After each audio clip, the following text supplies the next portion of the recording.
आज की कहानी है आईना। बेटियों को पैदा होते ही मार डालना चाहिए क्योंकि समाज में वे सेफ नहीं है। नित्या यह बयान सुनकर सन्न रह गई।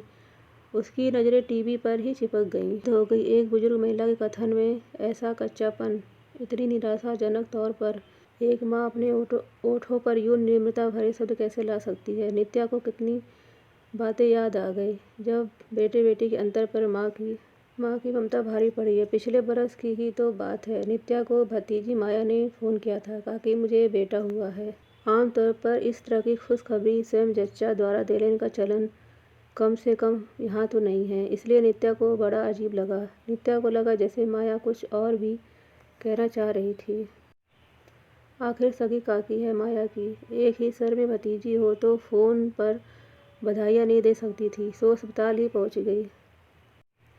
कमरे में एकांत मिलते ही माया से पूछा, क्यों रीतू तो बेटा बेटी में कोई भेद नहीं मानती थी, फिर क्या हुआ?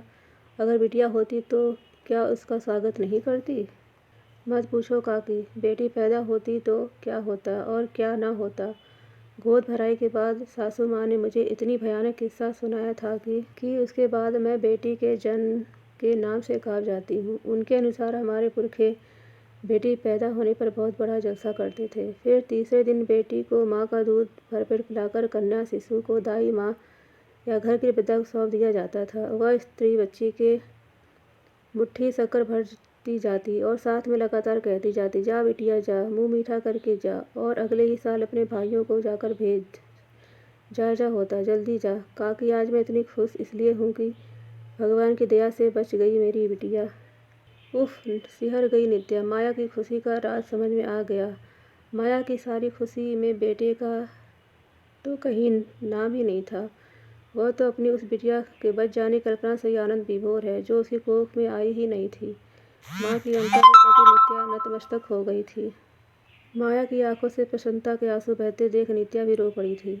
विचारों में डूबी नित्या बाल बना रही थी। विचारों से थककर मूड फ्रेश करने के लिए सोचा बालों में गुलाब का फूल लगा ले। हाथ में फूल लिए फिर विचारों में खो गई।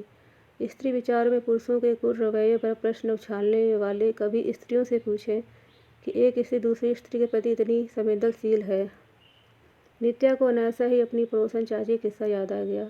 उस दिन कीर्तन था उनके यहाँ, बीच में गैस के सिलेंडर वाले ने व्यवधान डाल दिया। वहीं छोटा बेटा सिलेंडर की सील चेक करने लगा तो मंजीरे बजाती चाची जोर से बोली, ना बेटा, सील बिल मत तोड़ियो, तू तो चौके तक सरका के आ जा। बहू है ना, वो सब तोड़ ताड़ कर रेगुलेटर लगा लेगी। फिर भजन मंडली की ओर देख कर बोली, अभी हाल में ही अखबार में पढ़ा था ना कि सील तोड़ते ही दुर्घटना हो गई। जान जोखिम का काम है ये भी। नित्या ने स्पष्ट स्वर में बोल ही दिया। सच ही कह रही हो चाची, जोखिम उठाने के लिए बहू है ना। हालांकि उस सच की 100 उलाहने के रूप में मिली। हर घर की यही कथा है। बिरले परिवार ही होंगे घर की स्त्रियों में मधुर संबंध होंगे। अगर कहानी पसंद हो तो लाइक एंड कमेंट करें।